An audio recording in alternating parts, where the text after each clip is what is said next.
Good morning. Today's Monday. It's like 9:30 in the morning, and Nate and I are all pissed off going through. I need a haircut. My hair looks stupid. We need to get off that computer, dude. It's just. Yeah,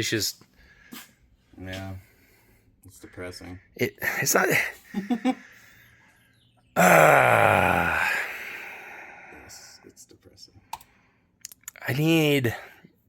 I don't know what I need. You don't know what you don't know. Mm-hmm. All right. Now over here to what we do kind of know. I don't know. I do.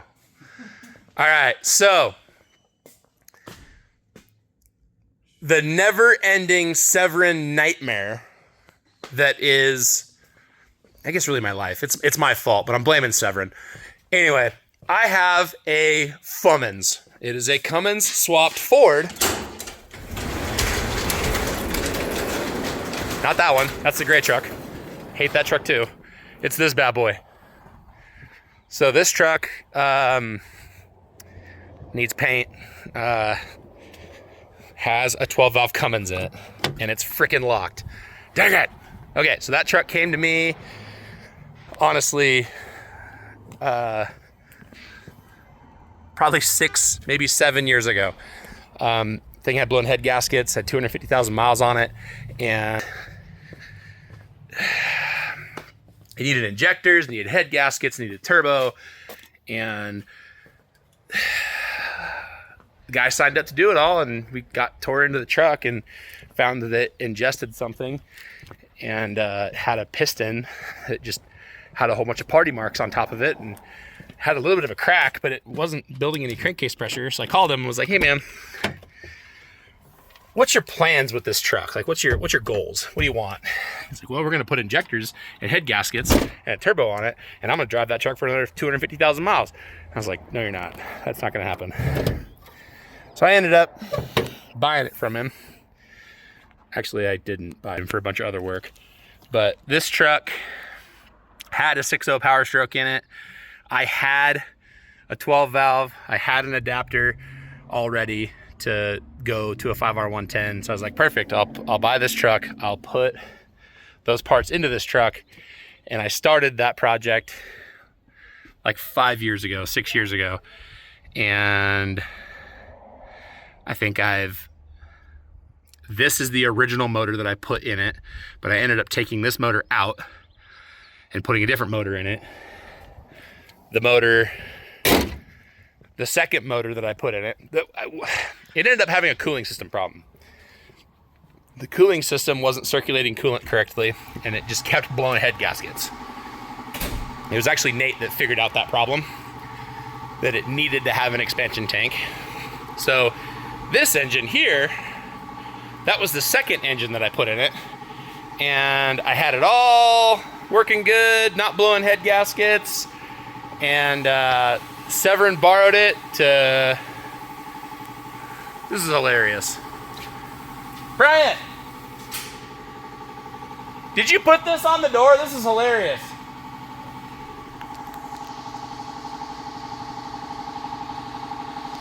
Did you do that? You didn't do that? Oh, must have been the garage door guy. Yeah. Oh, well, I thought it was you. It was still funny though. They put that on that. Anyway, it's my ADHD kicking, ADD kicking in. So this is the second motor. I had it all running good. Let Severin borrow it, and let's just say things didn't go well. That engine got pretty hot. All the coolant was out of it. When we pulled the cab on that motor, a quart of coolant came out of it, and it had 6 melted pistons when we got the cylinder head off that motor. So we ended up overhauling the original motor that came out of it and put it back in. And Nate was like, you know what? It got that hot because it has a big single turbo on it, and that big single, you have to drive it a specific way to make it make boost and not just get super hot. And Nate was like, it's probably not a good idea to put that big single back on this thing. Otherwise, we're going to wind up in the same boat. So what did I do? I took Nate's recommendation and put $7,000 worth of compounds on it. Notice how he didn't instantly deny that. He actually wanted to put a $1,200 HX35 on it, which probably would have worked just fine. But then I was thinking, well, it has 700 horsepower worth of fuel and injection pump and injectors. Like, why not put 700 horsepower worth of air on it? Words. So that's what we did. We put compounds on it, and the thing's cool as shit now. But it has problems still that are relating back to Severin driving it. So, turns out what Nate had figured out for this thing. What is this thing, Nate? An Injector pop tester. What was it, like $80 some off Amazon?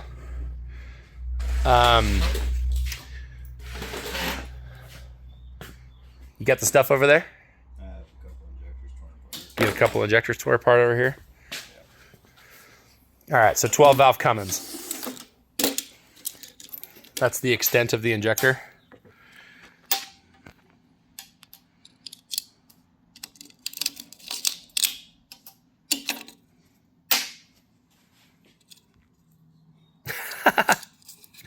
That's the extent. Those are the shims. Extent of a 12 valve injector. All right, so this little chingus holds the nozzle to the body. What's that do? Yeah. Things. Looks like that. Probably centers the spring. That's the spring. There's some shims to probably put more preload on the spring, and then that's the injector body. So you pulled the injectors out of the Cummins and you tested them. What'd you find? They tested all over the place. Okay. So what should they test?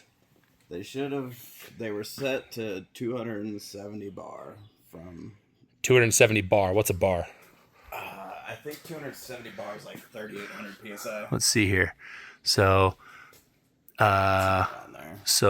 okay, it's not on here. It's because it's from China, Texas. The conversion bar to PSI, I want to say 270 bars, right around 3,800 PSI. 3,800 PSI. Okay. And you said that, like a factory injector, I think I remember you saying is like 240 bar. Let's see. 12 valve Cummins injector pop. 240 is stock. So 240 to 275, which is approximately 3,500 to 4,000 PSI.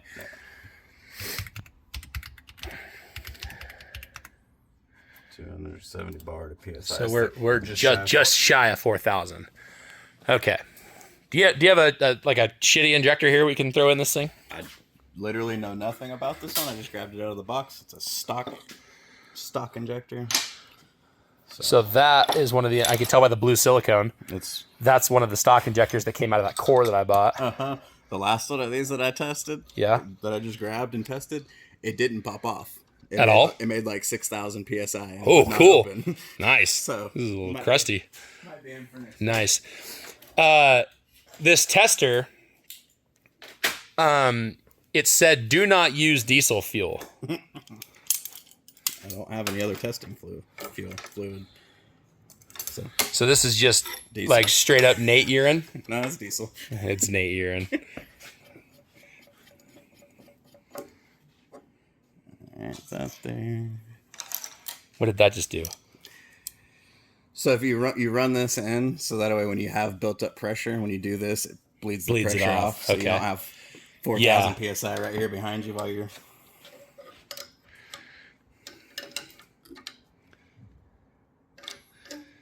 I love how big that gauge is.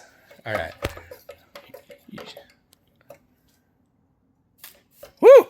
Okay, so we can see right off the bat, we only got like four holes squirting. That is not popping. Okay, so you can see like there's 5 holes here. Oh, now we're squirting. Now the other one's not. So I usually... There we go. Now it's doing stuff. Yeah. So do you think that's because it was building pressure, or like it just...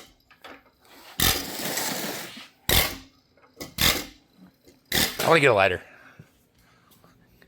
It says not to use... No, we're not doing that. Not doing that? Okay. So if you watch the gauge on this... No, we're not doing that. So they're right. Just You can see it's squirting stuff out at like, what is that, 3,000 psi? 3,500 roughly. And it's not popping. No. That thing makes a mess. Yeah, it does. So that's. I think if we burned it, it would. It would probably. I bet it would. Yeah.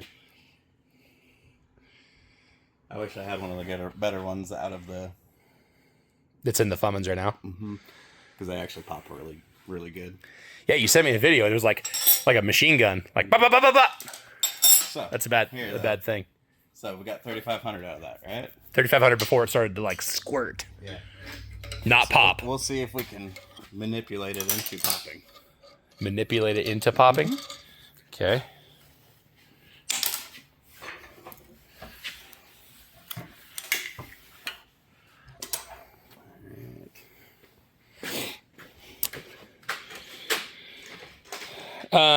So these are stock injectors, Nate. Do you know what that means? Obviously, this one's a 5-hole. We can tell by looking at the 5 spray patterns. Do you think that's like a 5 by 12? Probably, honestly, bone stock.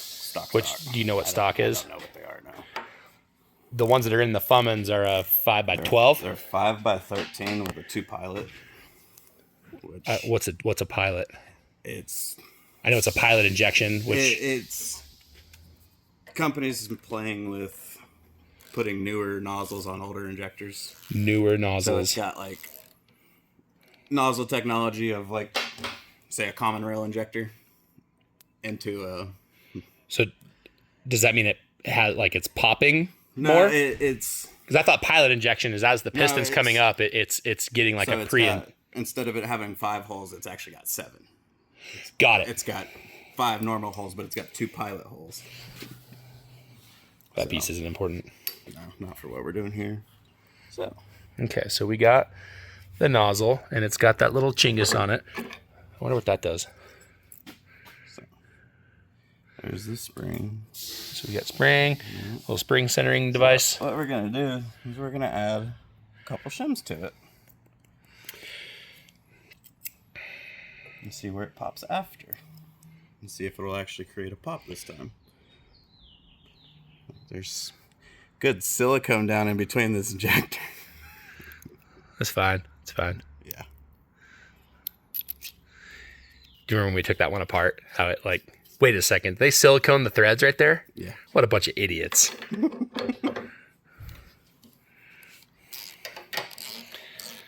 I bought that motor from this dude in Madras who has a diesel shop in Madras. And he does not have very good Google reviews. He's not a very honest person. All right, so you just like grabbed a shim and tossed a shim in there. I added 2 small shims in there. Okay. If I had to guess, it probably is gonna pop somewhere around 4,000, a little over.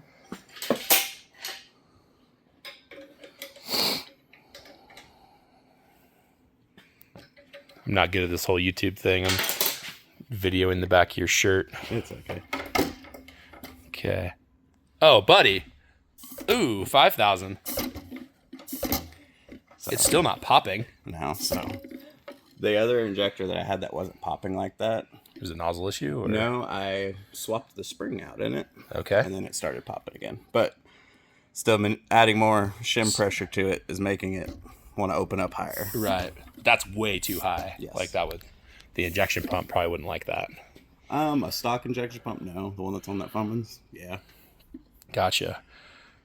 I want to see what it does at 5,000 PSI. Oh! Ooh, it's working! Okay, now it's popping. Is it still 5,000 PSI? Mm-hmm. So you kind of hear it there, how it was like... Oh, fuck.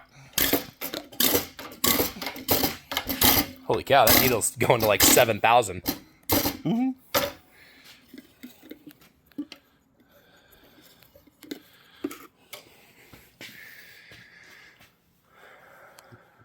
So yeah. I wish we had a good injector to play with. Yeah, so that the injectors after you played around with the Cummins, since that Cummins got so hot, The number 1 injector was acting just like this. It was actually dribbling fuel out of the end of it. so I guess kind of full circle. EGTs, exhaust gas temperatures.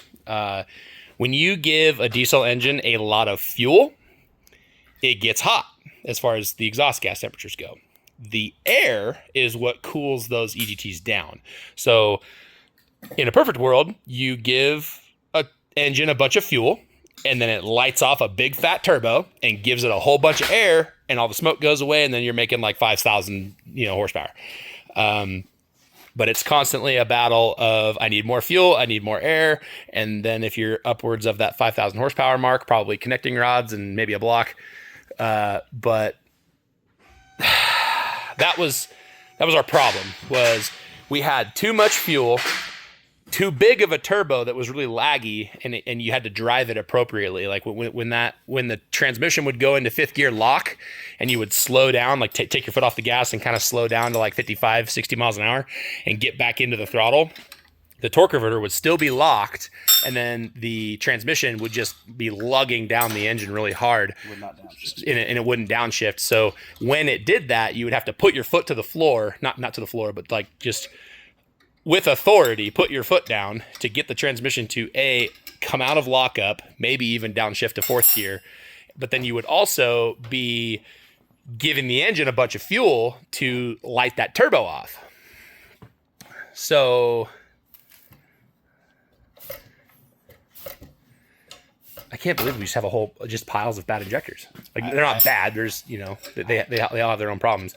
I came out of stuff for the rest of it. Right. But yeah, anyway, so that was kind of the scenario that I handed Severin was, hey, here's this truck that I have no problem driving. When it does this, meaning like when you hear the engine lugging down, like, you need to put your foot down. It's going to do two things. It's going to bring it out of the lockup, and it's going to spool the turbo, which then it can go back into lockup and your EGTs are fine. He didn't do that.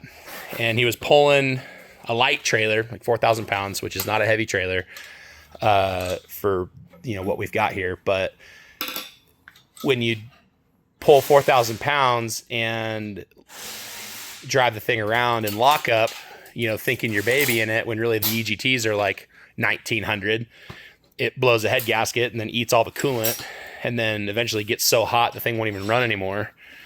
And it won't run anymore because it's no longer making any compression because the pistons are now melted to the sides of the block. I think he ended up calling Casey, and Casey came and saved him. But yeah, so that, I'm talking myself in a circle here, Nate. I need some help. What we had was kind of a recipe for disaster, but if driven correctly, would have been just fine. So now it's got compounds on it. That's plenty of air. Now we just need to give it the right amount of fuel. We put a bigger injection pump on it to hopefully kind of solve some injection timing wonders, and also just giving it a measured amount of fuel versus us just barfing what do we put in that thing? Just a fuel plate, put some governor springs in it. Governor springs, delivery valves. And a fuel plate. And a fuel plate. Wasn't a tuned setup by any means. It was just like, here you go. I guess at timing. Yeah. And a guess at timing. Yeah, that too. We agreed it with a cell phone. We did. Didn't throw a check engine light. That's a joke. So, new engine, bigger turbos. We're going to put the exact same injectors that it had back in it. More what this last 5 minutes of conversation is like trying to describe. That injector is going right into the cylinder. And inside of that cylinder, when it was climbing Lava Butte with a donkey behind it, was probably, what, Nate? 2,000 degrees? Probably. The EGTs were probably north of 1,800. The EGT gauge showed a full tank. A full tank of EGTs.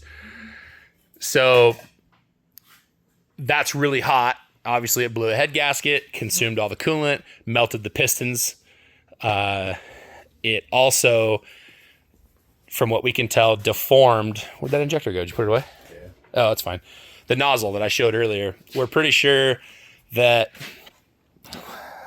I thought it was this piece right here where it goes into the cylinder. So that's what's actually in the cylinder, but what's deformed is this needle that comes out of here that seals in the end of this tip. The needle's the tip of it's deformed. Gotcha. So it's not sealing. So it's kind of just like a really small cylinder head. Like it's like a carburetor float needle and seat. Gotcha. So it's got the spring. It actuates that up and down, and that's what actually seals the fuel off is in the end of that nozzle. Gotcha. And so the other one is visibly with the naked eye, you can see the tip of it's deformed, warped. So it's not sealing off straight. So it's allowing fuel to dribble out the end of the injector instead Gotcha. of spray. Gotcha. Which you kind of found with those two injectors that you just randomly pulled out of a box. They were starting to push fuel out at like 3,000, and they should be popping fuel out at like 4,000. Crisp opening. Okay. So we just ordered a new set of injectors. The thing already had. I'll test the brand new injectors when they get here. Yeah, there you go, DDP. You better watch out. So, what's DDP? Dynamite diesel. Dynamite diesel. I always want to say like, isn't there another one that's like Duckies or something like that? I don't know. I'll shut up. Dynamite diesel, DDP. It had stage 3s in it, which were 5x16s. 5x13. 5x13s with a 2 pilot. That's what 5/10. It's the pilots are, I think, 5/10,000ths. Okay. All right. Well, those are going to show up. We're going to put them in our $90 tester. The 5x13s with the pilots, they equate out to roughly a 5x16. That makes sense because you got 7 holes moving fuel. Yeah, but as far as like flow wise, they equate out roughly somewhere around a 5x16 injector. Gotcha. I don't know a lot about diesels when it comes to this level. Big trucks, big bills. Yeah, oh my gosh. I wish State Farm would give me a declared value policy on that truck so I could go and just, boat ramp it. All right, those are going to show up later this week. We're gonna put them in our $90 tester and try to tell $1 million+ company they're doing their stuff wrong, or they're gonna pop exactly where this gauge says they do. I would bet they'll pop right where they're supposed to, because going through the ones that I took out of the Cummins, there were 2 out of the 6 that actually behaved correctly and popped right. I bet you those ones came out of cylinders 1 and 2. Believe it or not, the one that was messed up, cylinder 1. They were in cylinder 1 and 2 when we took it apart. Because I bet when we put it back together, we didn't put it back where they came from. Put them all back in the same hole every single time. They're all labeled 1 through 6. Whatever scientist. Number 1 was actually the worst one. It dribbled out at like 2,000. It started having fuel come out of it at the end of it. That's the one I played with and got it to actually pop at like 3,600. I feel like too we can't completely blame Severin, because the first motor we put in there, that thing blew 2 or 3 head gaskets. We won't talk about that. Was a configuration. Exactly. It's like the like a race car. I ran it for 40 nights on 8,000 RPM and it didn't blow up until I handed it to you. This is all your fault. Mm-hmm. All right, stay tuned. Thanks for watching.